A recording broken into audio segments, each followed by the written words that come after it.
এখন শুরু হতে চলেছে দেশের সবচেয়ে বড় মোকদ্দমা আপকি আদালত রজত শর্মার সাথে।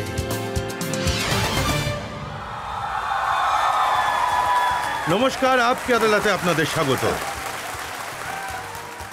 আপকি আদালতে আজ তুলে ধরব সুরের জগতের এমন এক নায়ককে যার গলায় আছে মোহাম্মদ রফি সাহেবের সুর, যার কাজকর্মে কিশোর কুমারের দুষ্টুমি আছে, যার কাছে মুকেশ আর মান্নাদের মেলোডি রয়েছে, যার কাছে সুর সম্রাজ্ঞী লতা মঙ্গেশকরের আশীর্বাদ আছে। Please welcome one and only Sonu নিগম।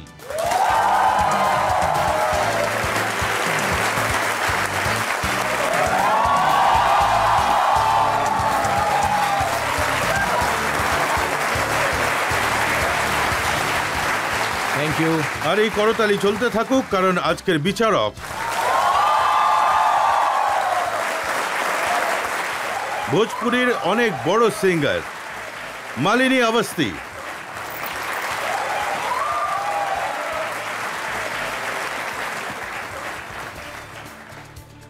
আর আজ এই মোকদ্দমা শুরু করার আগে, আপকি আদালতে অভিযোগ আর প্রশ্নের ঝড় ওঠার আগে, আজকের বিচারক মালিনী অবস্থির অনুমতি চাইব আজকের মামলা শুরু করতে। অনুমতি দিলাম। তাহলে আপকি আদালতে আজকের মামলা শুরু করা যাক। সুরের বাদশার উপরে আপকি আদালতে প্রথম অভিযোগ।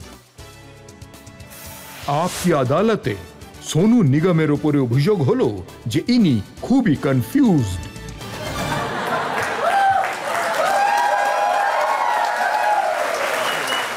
সোনু, আপনার ছোটবেলা দেখছিলাম, ছোটবেলায় টপার ছিলেন, ক্লাসে সায়েন্টিস্ট হতে চেয়েছিলেন, কনফিউজ হয়ে গেলেন, সিঙ্গার হয়ে গেলেন।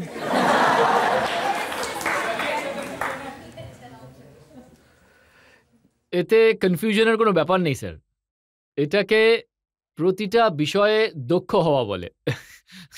যে যখন মানুষ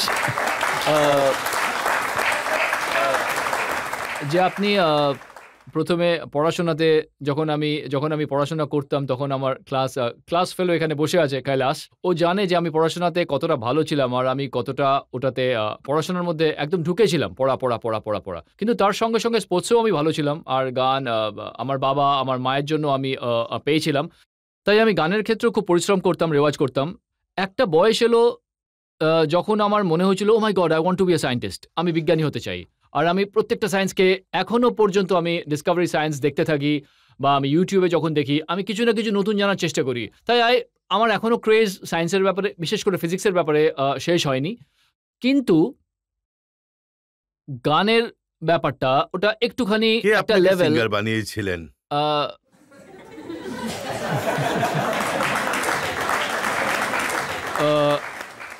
সিঙ্গার তৈরি করা যায় না, সিঙ্গার জন্ম নেয়।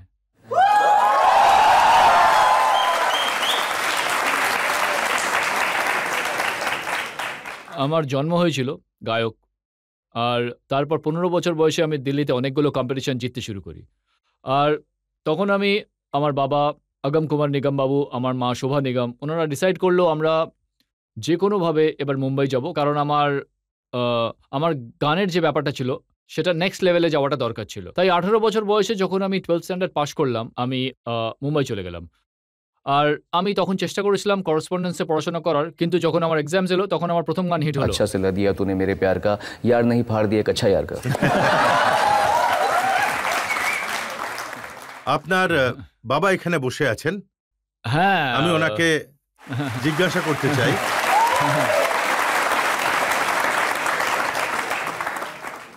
সাধারণত লোকেরা নিজের সন্তানকে বলে ডক্টর হতে, সায়েন্সে ইন্টারেস্ট থাকলে সায়েন্টিস্ট হতে, আপনি আটকাননি? উনি কোথায় কোন লাইনে যাচ্ছেন সিঙ্গার হতে?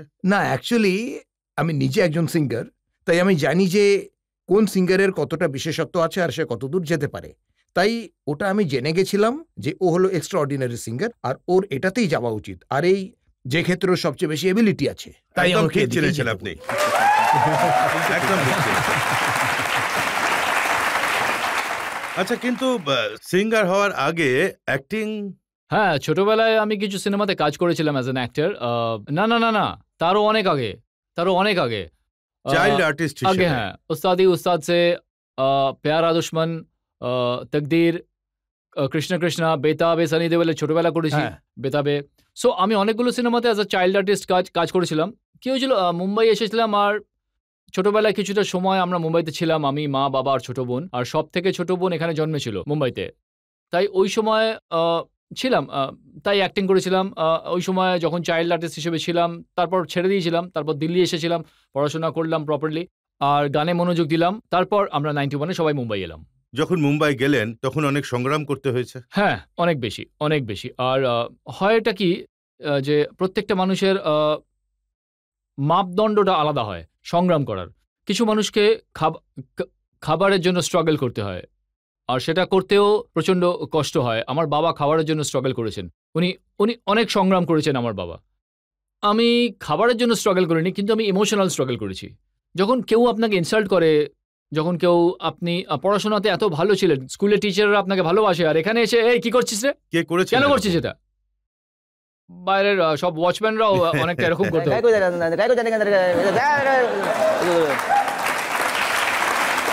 তারপর আমি আপনাকে একটা ইন্টারেস্টিং ঘটনা বলছি। একটা গান ছিল, खत लिखना हमें खत लिखना। এই গানটা আনু মালিক বাবু আমাকে দিয়ে গাইয়েছিলেন। তখন যখন রিহার্সাল হচ্ছিল, তো এটা খুব ভালো একটা ইনসিডেন্ট ছিল। আপনি বুঝতে পারবেন যে কি মানুষকে সহ্য করতে হয়। আর তখন আমি নতুন একেবারে আনকরা একটা ছেলে, জীবনে কখনো ইনসাল্ট দেখিনি। সবসময় ক্লাসি বাড়িতে আমার মা বাবা পর্যন্ত আমার সঙ্গে ভদ্রভাবে কথা বলে, আর ওখানে আমাদের ভালোবাসার, এখন তো আমাকেও খুব ভালোবাসে আর আমিও ওনাকে খুব ভালোবাসি, তখনও করতাম। কিন্তু উনি স্পষ্টবাদী, আপনারা জানেনই আনু মালিক স্পষ্টবাদী মানুষ। তখন উনি গান শেখাচ্ছিলেন, खत लिखना हमें खत लिखना।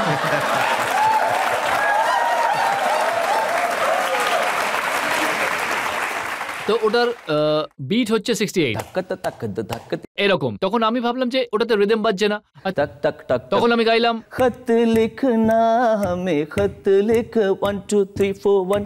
যেখানে 1 2 3 1 2 3 এই বিটটা ছিল ওটার। এবার প্রথমবার বলেছে আর প্রথমবারই আমি শিখে যাবো, এটা তো কাজের কথা না। তখন কি বললেন আমাকে, কিরে এখানে নাপিত হতে এসেছিস নাকি সিঙ্গার হতে এসেছিস? আমি আপনার আজ পর্যন্ত ইনসাল্টটা মনে আছে। আমি ওনাকে বলেওছিলাম যে, আমি বলেছিলাম আপনি কতটা খারাপ লোক ছিলেন, কিভাবে আপনি সবাইকে বকা দিতেন, ভয় দেখান। এখন তো আমার মনে হি ইজ মোর লাইক আ বাড়ি। তাই আমি ওনাকে বলতে পারি যে আপনি কতটা ডেঞ্জারাস মানুষ ছিলেন, যে নিজের অল্প বয়সে, ছোটবেলায় নিজের মা বাবার কাছে তো আপনি অনেক বড় টেনশন ছিলেন। তখন বলেন, হ্যাঁ আমি ছিলাম। So this is the kind of, these are the kind. কিন্তু এই আনু যে মালিক জিনিসটা, আপনাকে অনেক হিট সং অনেক দিয়েছেন। আনু সন্দেশ মালিক সে বাবুর, আতে হ্যাঁ। আমার ক্যারিয়ারে আনু মালিক বাবুর এত বড় যোগদান রয়েছে, আমি এই ব্যাপারটাই কখনোই অস্বীকার করতে পারবো না যে আমি যা কিছু হয়েছি ওটাতে অনেক বড় স্থান, অনেক বড় ভালোবাসা, অনেক বড় যোগদান আনু মালিক বাবুর রয়েছে। Undoubtedly about that. সন্দেশে আতে হ্যায়, যেটা আমার প্রথম হেড গান ছিল, যার জন্য লোকেরা বুঝতে পারলো আমি ভালো গান গাইতে পারি, ওটা অনুজির ছিল। রেফিউজি থেকে শুরু করে इस प्यार को मैं क्या नाम दूं। একটার পর একটা। तुमसे मिलके दिल का है जो हाल क्या कहें हो गया है। তাই হি ইজ ডান আমাকে অনেক। আর আজ পর্যন্ত আমার সদ্যই আমি বেগম জানে গান গেয়েছিলাম ওনার জন্য। সো ওনাকে আমি ভালোবাসি, আর একটা আলাদা স্পিরিচুয়াল সম্পর্কও আছে। কিন্তু যে গানটা হিট হয়েছিল সেটা গায়কের গান ছিল না, সেটা ছিল ছন্দের গান। কোনটা, দিল স্যার? দিওয়ানা। ये दिल दीवाना। হ্যাঁ, না এতে সুর ছিল। আপনাকে বলছি আমি, কোথাও মিউজিকে না লোকেরা টাইপকাস্ট হয়ে যায়। তাই যখনই আমার সন্দেশে আতে গানটা বেরোলো, ওরা বললো হ্যাঁ ভালো হয়েছে, কিন্তু রফি সাহেবের মতো গায়, পেট্রিয়টিক গান হলে তখন গাইতে দেবো ওকে। আর এরকম তো হতে পারে না। আমি ট্রেন্ডি গান চেয়েছিলাম, আমি মেইন স্ট্রিম গান চেয়েছিলাম। আমি জানতাম যে আমি ওয়েস্টার্ন মিউজিক শুনি, আমি ইংলিশ গান শুনি, আমাকে আধুনিক গান দাও।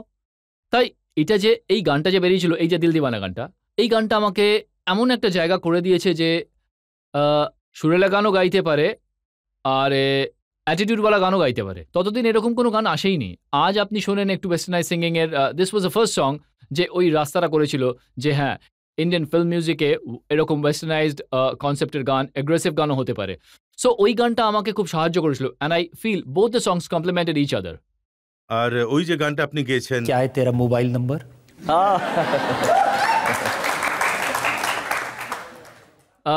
প্রত্যেকটা মানুষের, দেখুন আমার প্রথমে ওস্তাদ রফি সাহেবের ব্যাপারে আমি এটা বলতে চাই যে রফি সাহেব যেটা করেছেন ওটা, ओ दुनिया के रखवाले, ওটাও গেয়েছেন। सर जो तेरा चकराए या दिल डूबा जाए आजा प्यारे। কিন্তু উনি ওই গানটাও গেয়েছেন, আর चाहे कोई मुझे जंगली कहे। ওটাও গেয়েছেন। তো তাই সেরকম ভাবে হোয়াট ইজ মোবাইল নাম্বার আমার কাছে অ্যাজ অ্যান আর্টিস্ট ওনার শিষ্য হওয়ার কারণে আমি এটা ভেবেছিলাম যে লোকেরা আমাকে সব গানেই শুনবে, আমাকে কাল হোনাহোর মতো স্পিরিচুয়াল গানও গাইতে শুনবে, আমাকে পেট্রোটিক গান গাইতেও শুনবে, আমাকে কমেডি গান গাইতেও শুনবে।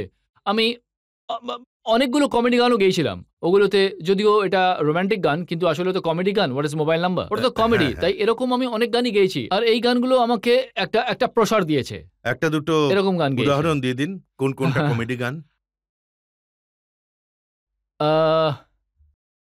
একটা গান আমি গেয়েছিলাম, ওটার প্রথম লাইনটা আমার বিনোদ রাঠোর আমি গেয়েছিলাম। আমি পুরো গানটা আলতাফ রাজার মতো করে গেয়েছিলাম। ওটা मैं सूरज हूँ ना ना ना ना ना ना ना, कहाँ राजा भोज कहाँ गंगू तेली, कहाँ राजा भोज कहाँ गंगू तेली, এরকম ভাবে গেয়েছিলাম।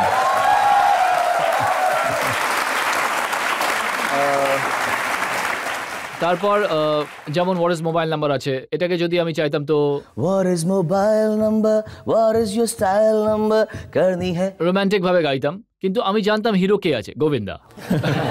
ও ক্যারি করতে পারবে, ও মজা করতে পারবে। What is mobile number, what is your style number करनी है प्यार, what is your পেজ, ওই যে গানটা আছে। সো এটাকে আমি আলাদা স্টাইলে গাওয়ার চেষ্টা করেছি। তারপর একটা গান ছিল যেটা আমি আপনাকে বললাম, ইস প্যার কো ক্যা নাম দু।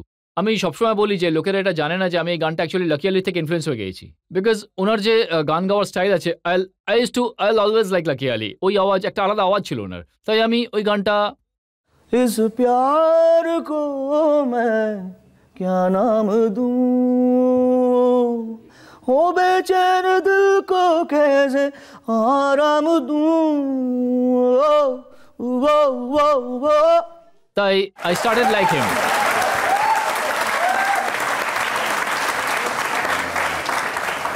আমি শুনেছিলাম যে আপনি অনেকগুলো সিঙ্গারকে মিলিয়ে একসাথে 40টা গান গাইতে পারেন একে অপরের সাথে মিশ্রণ করে। আমি সদ্য একটা অ্যাওয়ার্ড ফাংশনে করেছিলাম, মির্চি অ্যাওয়ার্ডস। হ্যাঁ, আমি যতদূর মনে আছে আমি আপনাকে একটু বলছি, ফরগিভ মি যদি আমি, কারণ ওই সময় আমি মনে রেখেছিলাম, আর এখন উনি আমাকে ফাঁসিয়েছেন, আকস্মিক বিপদের মধ্যে ফেলে দিয়েছেন, তাই আমি আপনাকে বলছি। तेरा प्यार प्यार प्यार, तेरा प्यार प्यार प्यार, हुक्का बार बार देखो, हजार बार देखो, मैंने देखा है ये एक सपना, फूलों के शहर में है ना, बोलो बोलो है ना, बोलो बोलो। पापा को मम्मी से, मम्मी को पापा कहते हैं, बड़ा नाम करेगा, मगर ये मेरा दिल प्यार का दीवाना, दीवाना दीवाना, प्यार मांगा है तुम्ही से, ना इनकार करो, पास बैठो जरा सी आहट होती है तो दिल सोचता है, कहीं ये वो तो नहीं, नहीं नहीं अभी नहीं, थोड़ा करो इंतजार। তো এরকম ভাবে গেয়েছিলাম। So it's a little effort, you no.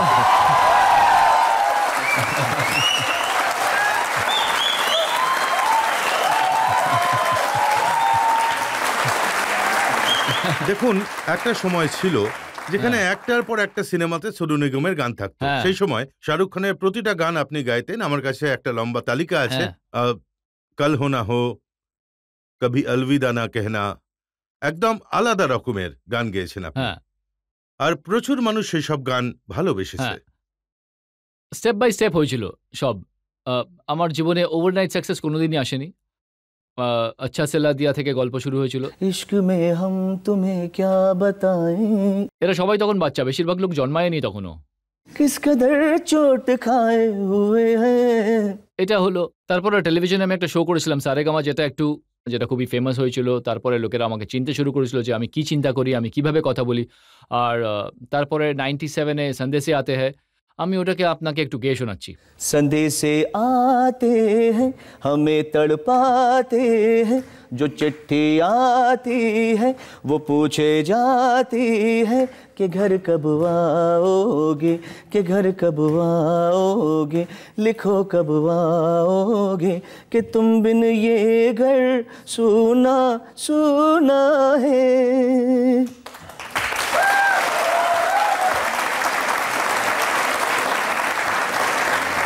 আমি আপনাকে স্টেপ বাই স্টেপ নিয়ে যাচ্ছি কিভাবে কিভাবে আমার মতে যেগুলো একটু আমার যে গানগুলো মনে পড়ছে যেগুলো আমার লাইফে মাইলস্টোনের কাজ করেছে তারপরে ये दिल दीवाना दीवाना है ये दिल दीवाने ने मुझको भी कर डाला दीवाना তো এই গানটা হিট করেছিল তারপরে what is your mobile number গানটা বেরোলো আর ऐसा पहली बार हुआ है 17-18 सालों में टरडन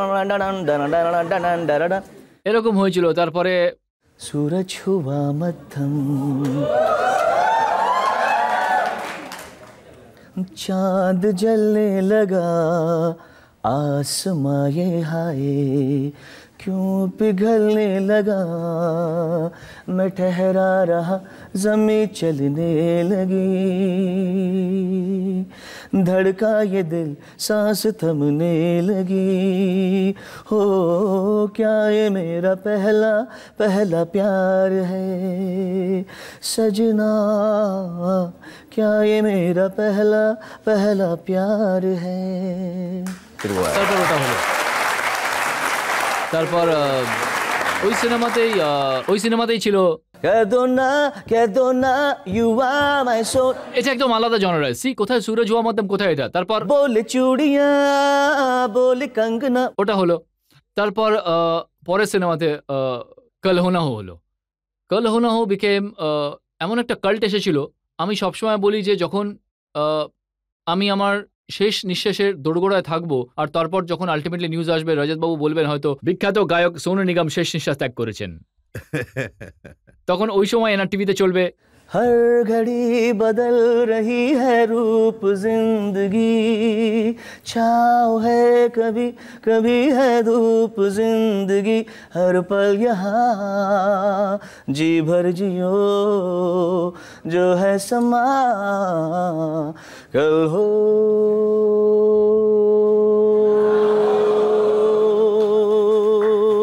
न हो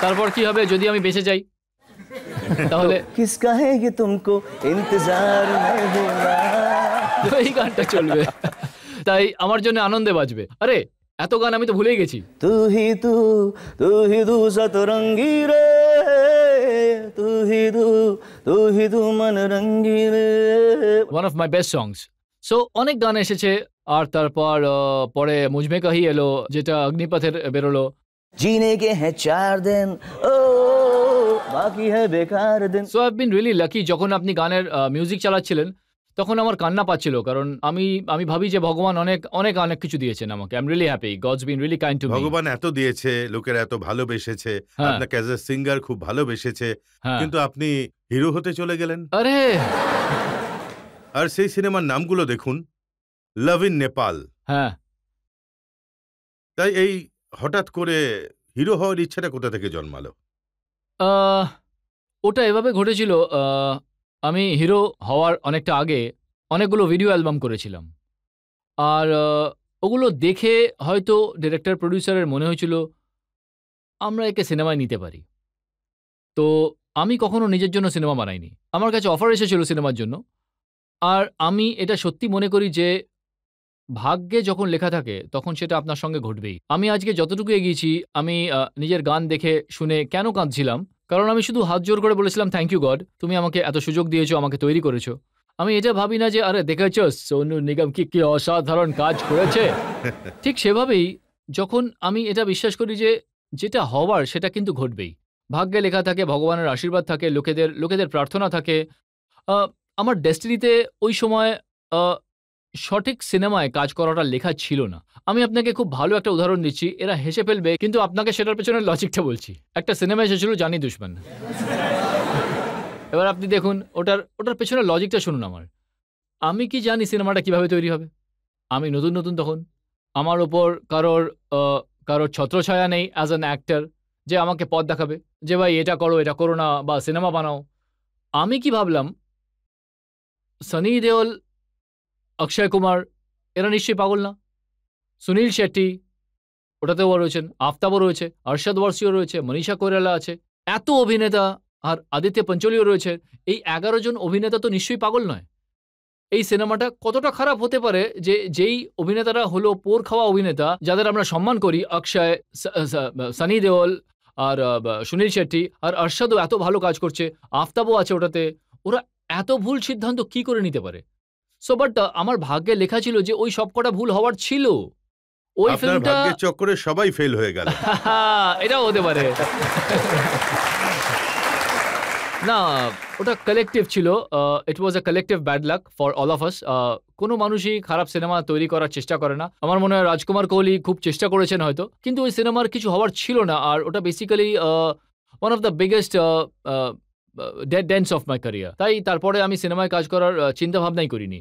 আমাকে অনেক লোকেরাই বলেছিল যে, কিন্তু আমি ভাবলাম যে যতক্ষণ না আমি আমার ভেতর থেকে মনে হবে না ততক্ষণ না আমি সিনেমায় কাজ করব না। আর আমি তারপর কোনোদিন সিনেমায় কাজ করিনি। আর আমি এখন খুবই সন্তুষ্ট স্যার। আমাকে মানে আমার মধ্যে এত খিদে নেই জীবন থেকে। আমি যতটুকু পেয়েছি না, এর পরেও যদি আমি অভুক্তদের মতো ঘুরি না, তাহলে আমার থেকে বড় অকৃতজ্ঞ কেউ হবে না। So I am really satisfied.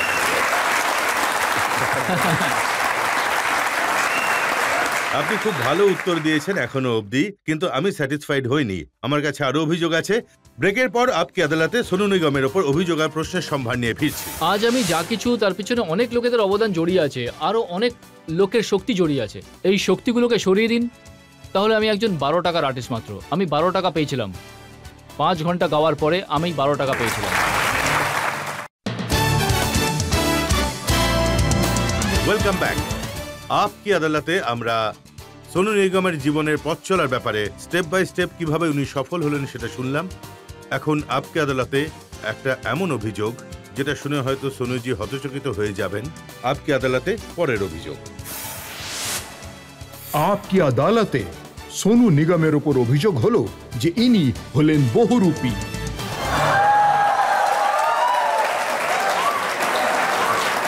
এবার সোনু, আমি কিছু ছবি পাবলিকের সামনে আপকি আদালতে তুলে ধরতে চাই, আমি সকলকে জানি আপনি দেখাতে কি চাই, দেখাতে চান, আমি জানি। যেটা থেকে জানা যাবে কিরকম রূপ বদলান আপনি।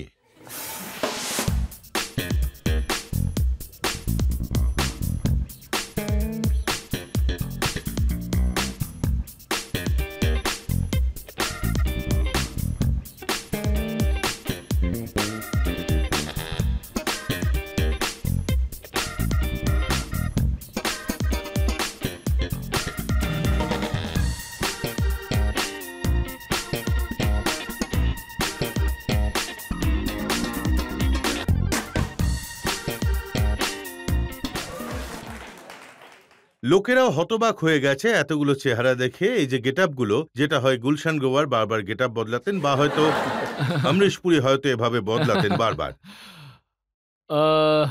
দেখুন, আমি এই কথাকে আমি একদিক দিয়ে এটাই বলবো যে এতে সত্যি আমার কোনো উদ্দেশ্য ছিল না, আমার কোনো দোষও ছিল না, না উদ্দেশ্য।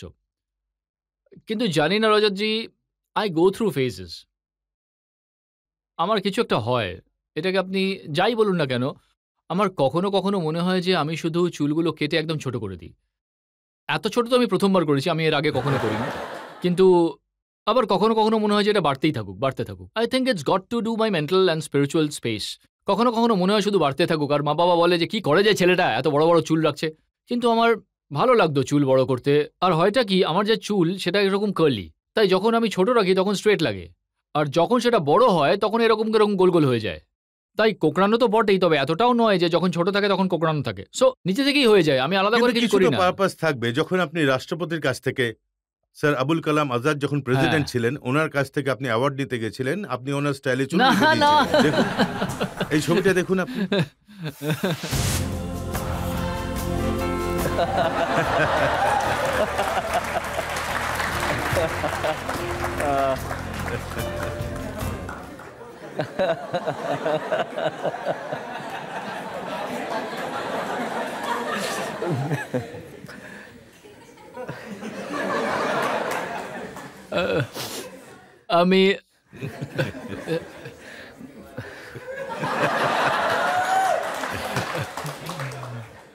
আমি সীতার ওপরে হাত রেখে শপথ করে বলছি, আমি সত্যি এটা প্ল্যান করে করিনি। এই ভুলটা করেছে ফারাহ খান। ওই সময় আমি ইন্ডিয়ান আইডল পার্ট 2 করছিলাম, পার্ট 1 করছিলাম। তখন ও আমাকে বললো, এ সোনু, তখন ওর শিশির কুন্দ্রার সঙ্গে অ্যাফেয়ার চলছিল। তখন আমায় বলছে, Sonu, series is also having the rebounded hair, তাই তুইও রিবাউন্ডেড হেয়ার করিয়ে নে না, তোরও চুলটা লম্বা হয়ে যাবে, ভালো লাগবে তোকে। তো তখন ও আমাকে, আমার চুল কার্লি ছিল তখন। যদি আপনারা দেখেন যে ফার্স্ট সিজনে প্রথম কিছু এপিসোডে আমার চুল কার্লি ছিল, পরে স্ট্রেট হয়ে গেছিল, আর এটা ফারাহ খানের ভুল ছিল। আর তখন আলিমই আমার চুল স্ট্রেট করেছিল। আমি ওনার প্রথম গ্রাহক ছিলাম যে আমার রিবাউন্ডিং স্ট্রেট করেছিল। আর আমি জানতাম না যে আমি ন্যাশনাল অ্যাওয়ার্ড পাবো কল হোনাওয়ের জন্য, স্যার। কিন্তু আর এটা মাননীয় তো- রাষ্ট্রপতি কিছু বলেছিলেন আপনাকে? আমি ওনাকে বলেছিলাম যখন উনি এলেন, হি স মি, আমি বললাম, স্যার সেম হেয়ার স্টাইল। আমি বললাম সেম হেয়ার স্টাইল। তখন ওনার উত্তরটা শুনুন একবার, কপিরাইট, কপিরাইট। তখন আমি বুঝতে পারলাম যে আমাকে কপিরাইটের জন্য লড়াই করতে হবে। আরো একটা ছবি আছে আমার কাছে, আচ্ছা। যখন আপনি ভিখারি সেজে রাস্তায় বসে পড়েছিলেন হ্যাঁ, আর ওখানে হারমোনিয়াম বাজিয়ে গান করছিলেন আপনি। হ্যাঁ। এটা করেছিলেন কেন? একদিক দিয়ে এটা একটা স্পিরিচুয়াল পারস্যুট ছিল। আমি যা কিছু আমি পেয়েছি, এটার এতটুকু ক্রেডিটও আমাকে দেওয়া উচিত নয়, এটা আমার ভাগ্যে ছিল।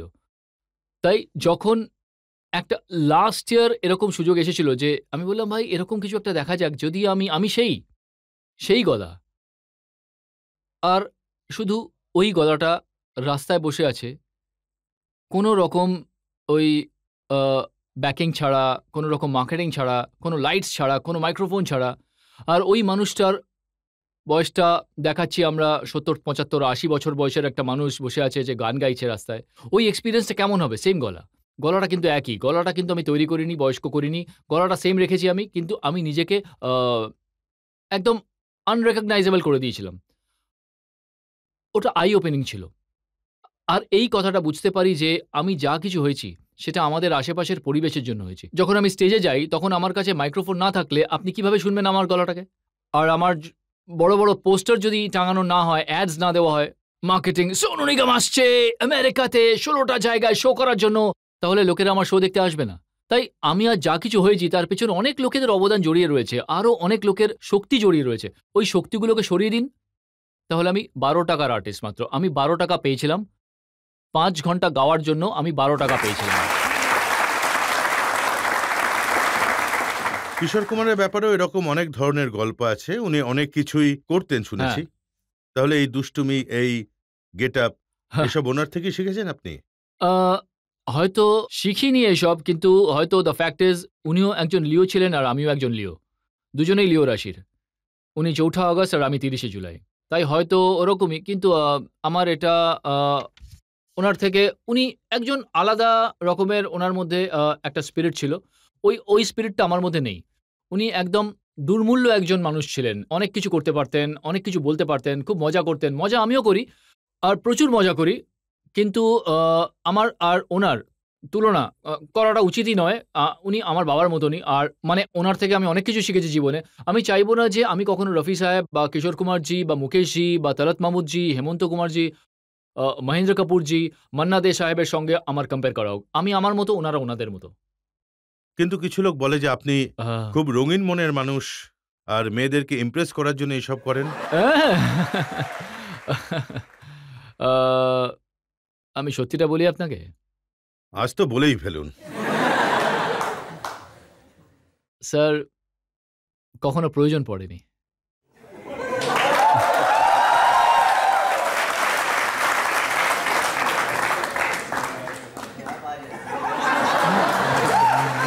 তাহলে এটা সত্যি যে একটা সময় সব শহরে কেউ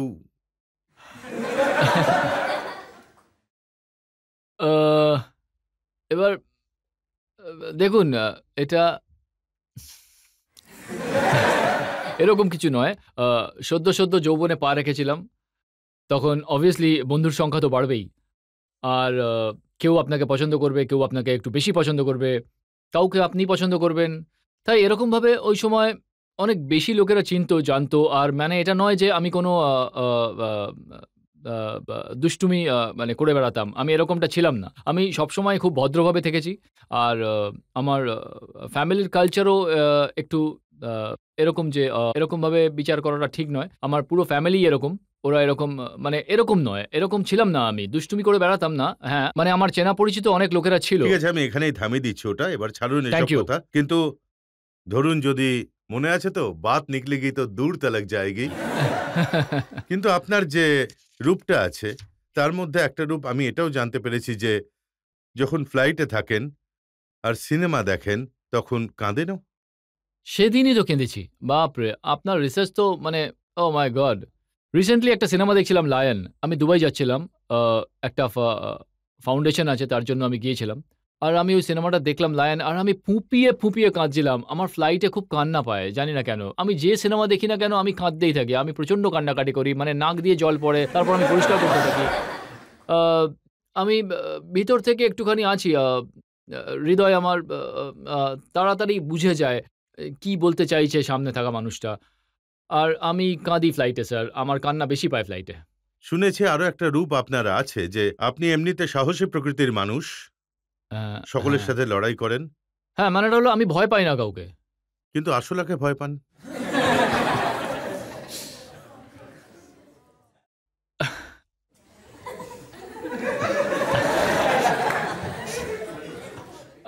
আমি আমি এই ব্যাপারটার জন্য আমি আরশোলাকে এত ভয় পাই স্যার, মানে বিশ্বাস করতে পারবেন না আপনি, যদি এখানে দূরে আপনার ওই দেওয়ালে আরশোলা থাকে তাহলে আমি বাইরে বেরিয়ে যাবো স্যার। আমার আরশোলার শেপটাই পছন্দ নয়। মানে কিছু আগের জন্মে আমার সঙ্গে ওর কিছু একটা, আমার সবথেকে বড় নাইটমেয়ার এটা যে আমাকে এরকম কোনো ঘরে ছেড়ে দেওয়া হয় যেখানে একটা নয় আর বড় ধরনের 12-15টা আরশোলা থাকুক, আমি মরে যাবো হার্ট অ্যাটাক করেই। কারণ আমার না ওর ব্রাউন রং, তারপর ওর ওই টেন্টিকলস বেরোয় এরকম এরকম এরকম করে, আর তারপর বাকি যেগুলো থাকে না, যেমন টিকটিকি থাকে, লোকেরা টিকটিকি পছন্দ করে না, টিকটিকি কমপক্ষে আমাদের দিকে উড়ে তো আসে না। আরশোলার মধ্যে সব থেকে প্রবলেম হলো এইটা যে ওরা উড়ে উড়ে আমাদের ওপরেই এসে পড়ে, সোজাই হবে, হঠাৎ করে এসে পড়ে। সো দ্যাটস ওয়াই আমার আরশোলার কাজকর্ম পছন্দই হয় না। আমার আরশোলার নেচার পছন্দ হয় না। আমার আরশোলার যেভাবে ওরা আমাদের ওপরেই এসে পড়ে না, আমার ওটা পছন্দ নয়। I am really scared of ককরোচেস। আরো একটা ব্রেক, আর ব্রেকের পরে আপকি আদালতে সোনু নিগমের উপর অভিযোগ আর প্রশ্নের আরো এক পর্ব। फिर मैं किसी दुकानदार से करवा के लाया 4 नोट, हाथों में फिर भी छुट्टे न थे, मैं कहता रहा उधर के 500 के छुट्टे दे दे, 500 के छुट्टे।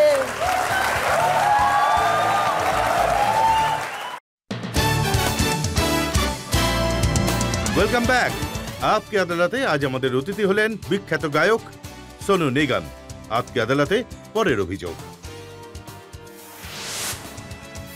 আপকি আদালতে সোনু নিগমের ওপর অভিযোগ হলো যে ইনি সবাইকে নিয়েই ঠাট্টা করেন। যখনই আপনি স্টেজে ওঠেন যে কোনো শোতে, তখন সবার আগে উদিত নারায়ণকে নিয়ে ঠাট্টা করেন, কুমার শানুকে নিয়ে ঠাট্টা করেন, কাউকেই রেহাই দেন না। এই আনসারটা দেওয়ার আগে আমার আপনাদের কাছে একটা কোয়েশ্চেন আছে। আপনাদের কি মনে হয় যে Johnny liver sir Dilip Kumar সাহেবকে নিয়ে ঠাট্টা করেন? বা উনি জনি ওয়াকারকে নিয়ে ঠাট্টা করেন?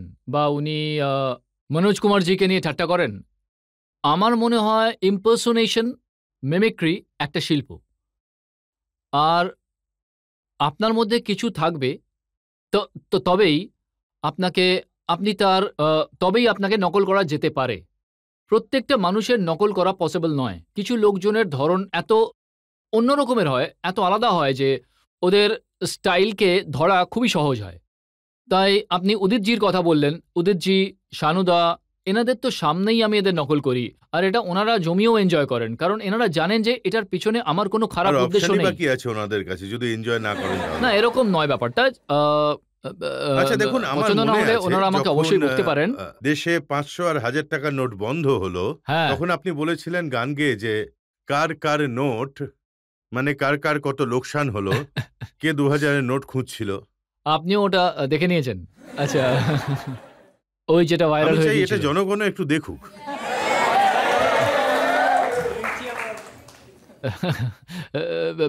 ডিমনিটাইজেশনে উনি আমাকে বলেছিলেন ओ सोनू निगम वा मुझको क्या डर है रे एटीएम के ऊपर मेरा तो घर है रे तू आजा रे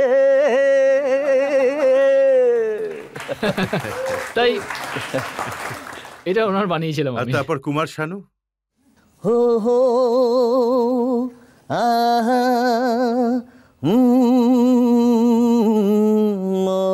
কি করাচ্ছেন স্যার আপনি আমাকে দিয়ে? আমি কি সব করছি? हो आहा किसी पे 2000 है के नहीं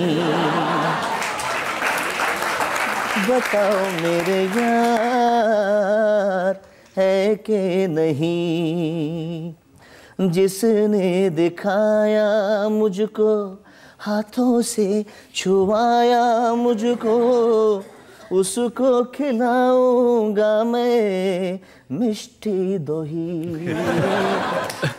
কিন্তু সব থেকে ভালো ওটার মধ্যে ছিল কৈলাশ খের। কৈলাশ খেরের উনি ভাঙানি খুঁজছিলেন। খুচরো छुट्टा छुट्टा ढूंढा मैंने कितना छुट्टा पर मिल ना पाया ओ ढूंढा ढूंढा मैंने ढूंढा बूटा बूटा पर मिल ना पाया फिर मैं किसी दुकानदार से करवा के लाया 4 नोट हाथों में फिर भी छुट्टे न थे मैं कहता रहा उधर के 500 के छुट्टे दे दे 500 के छुट्टे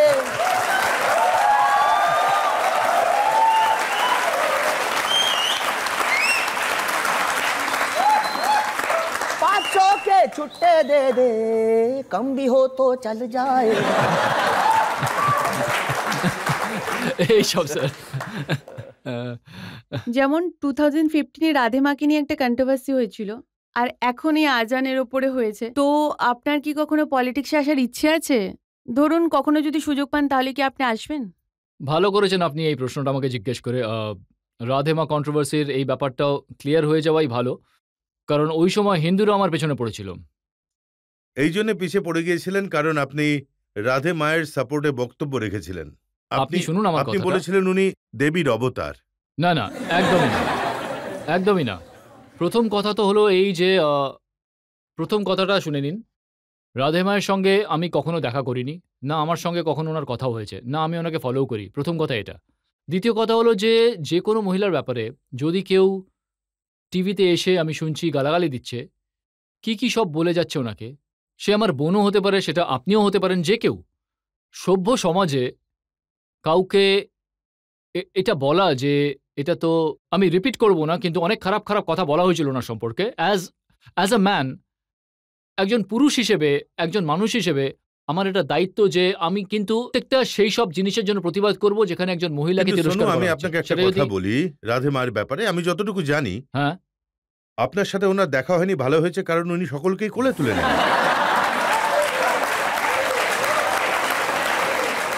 এটা আমাকে একজন সিঙ্গার বলেছেন।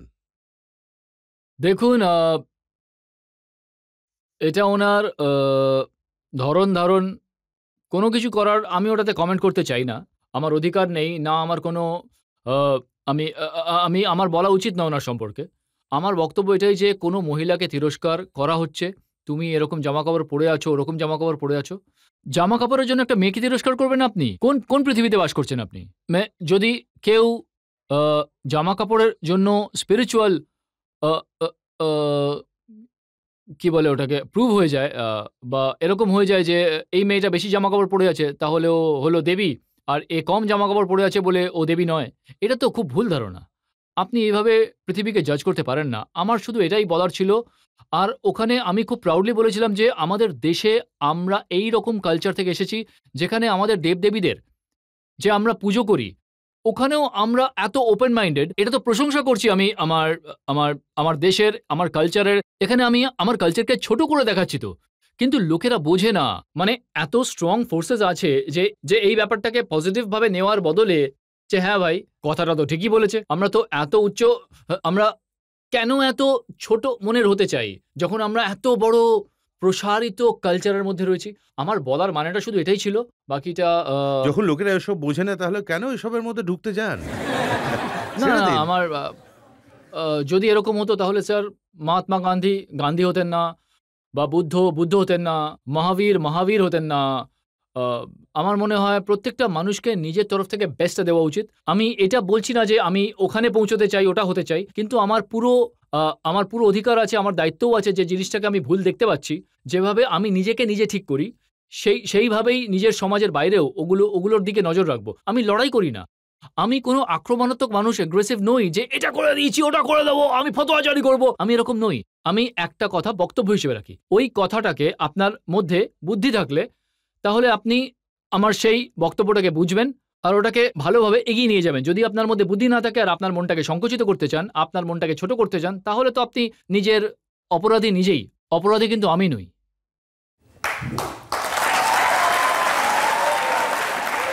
একবার অগ্নিপথের গানটা শোনান, আবি মুঝমে কাহি। একবার আমায় অগ্নিপথের গানটা গিয়ে শোনো। अभी मुझ में कहीं बाकी थोड़ी सी है जिंदगी, जगी धड़कन नहीं, जाना जिंदा हूँ मैं तो अभी, कुछ ऐसी लगन इस लम्हे में है, ये लम्हा कहाँ था मेरा, अब है सामने इसे छू लूं जरा, मर जाऊं या जी लूं जरा,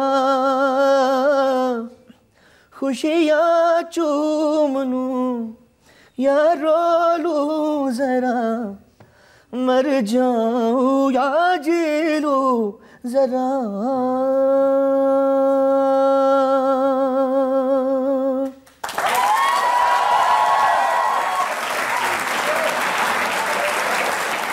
সোনু, অনেক রকম প্রশ্ন করলাম আপনাকে, অনেক অভিযোগ আনলাম, হ্যাঁ, তেতো অভিযোগ, মিষ্টি অভিযোগ।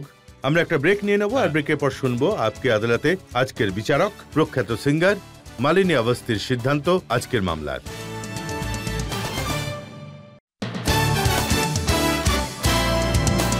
আর এখন সময় আপকে আদালতে আজকের বিচারক মালিনী অবস্থির সিদ্ধান্তের সোনুর ওপর যে অভিযোগ করা হয়েছিল তার উত্তরের পরিপ্রেক্ষিতে আজকের বিচারক মালিনী অবস্থির সিদ্ধান্ত। আদালত এটা মানে যে অপরাধী সোনু নিগমের ওপরে আজ যে অভিযোগ করা হয়েছে, উনি এই সবগুলো অভিযোগের ওপরে তার নিজের ওকালতি খুব জোরালোভাবে, খুব পরিষ্কারভাবে আর সুদীরভাবে তর্ক করেছেন। আদালত আজ আপনাকে একটা কাজের ভার দিচ্ছি, কারণ আপনি জনসচেতনমূলক কাজের সাথে যুক্ত আছেন, আপনি এত জনপ্রিয়, আপনি একজন অসাধারণ শিল্পী, তাই আপনি এই খ্যাতির ব্যবহার জনসচেতনমূলক কাজের সাথে করুন, যাতে জনগণ আপনার সাথে যুক্ত হয় আর বিস্তারিতভাবে দেশের কল্যাণের জন্য পৌঁছাতে পারে। ধন্যবাদ। Thank you so much.